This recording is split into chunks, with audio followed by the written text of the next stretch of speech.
Halo teman-teman, dalam video kali ini kita akan membahas mengenai apa itu Arianisme dan Nestorianisme, siapa tokoh pelopornya, dan kita akan memahami ajarannya yang menentang gereja. Mari kita bahas satu persatu.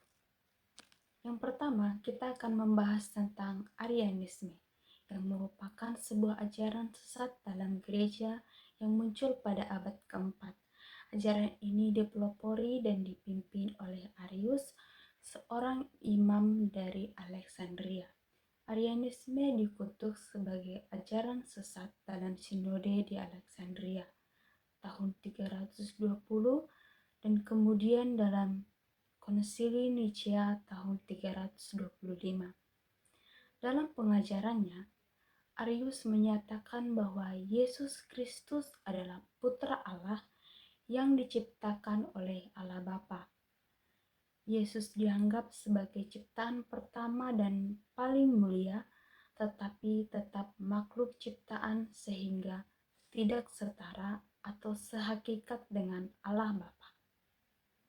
Menurut Arius, Yesus tidak sama kekalnya dengan Allah Bapa. Ia percaya bahwa ada masa ketika Yesus belum ada, sehingga Yesus tidak memiliki kekekalan seperti Allah Bapa. Arius hidup dalam kurun waktu ketika Gereja Timur atau Ortodoks sedang terbelah di dalam masalah kristologis. Keyakinan Arius menyatakan bahwa Kristus itu tidak ilahi, tapi diciptakan. Bagi Arius, hanya Bapa sajalah Allah. Pandangan ini ditentang oleh Uskup Alexandria pada 20 Masehi. Ia memproklamirkan bahwa anak Allah Yesus Kristus itu sehakikat dengan Allah. Perbedaan pendapat ini menimbulkan kegelisahan dan merembet dengan segera ke seluruh gereja di bagian timur. Hal ini menimbulkan gejolak yang merawankan baik bagi gereja maupun stabilitas keamanan. Melihat situasi demikian, Raja Konstantin mencari jalan keluar untuk menyelesaikan masalah ini. Sebab itu, pada 325 diselenggarakan konsili oikumenis di Nicea, Asia Kecil dekat Konstantinopel, yang dihadiri oleh 318 orang.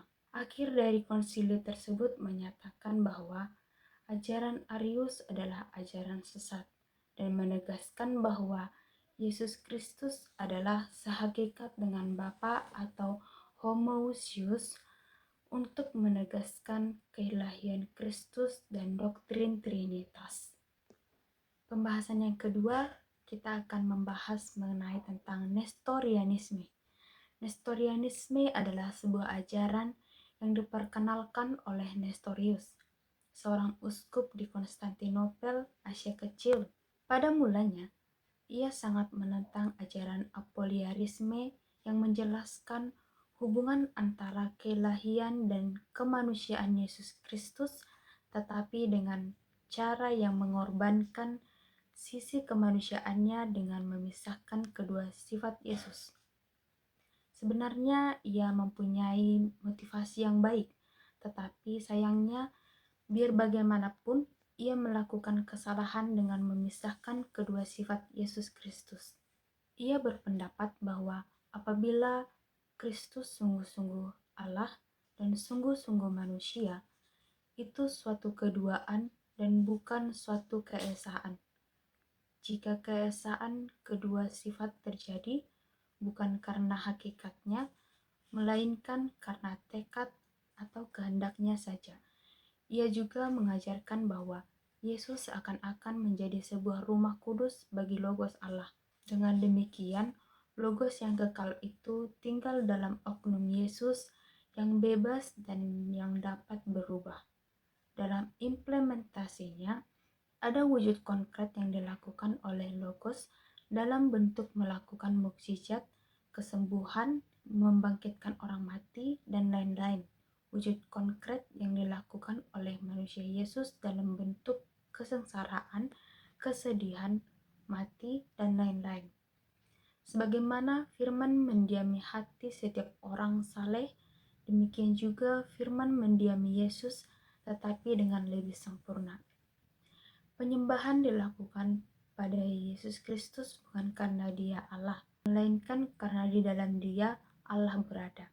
Dengan demikian, Nestorius beranggapan bahwa Yesus bukan memiliki satu kodrat, melainkan dua kodrat, yaitu ilahi dan manusia dalam Yesus Kristus atau Theoporos. Pengajaran ini ditentang oleh Kirilus, uskup Alexandria, dan Celestianus, uskup Roma, dengan menyatakan bahwa ajaran Nestorius yang membagi-bagi kedua sifat Yesus yang merusak keoknuman Yesus Kristus. Akhirnya pada 431, Celestinus menuduh Nestorius sebagai bid'ah dalam sidang di Efesus.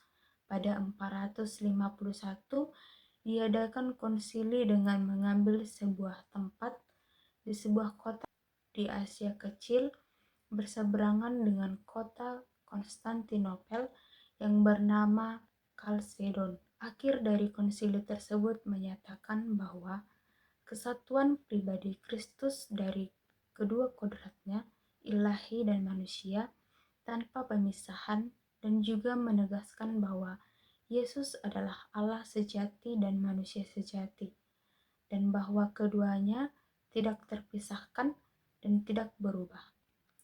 Semoga video kali ini bermanfaat bagi kita semua. Terima kasih atas waktu dan perhatiannya. Mari kita terus berkembang dan belajar bersama. Tuhan Yesus memberkati.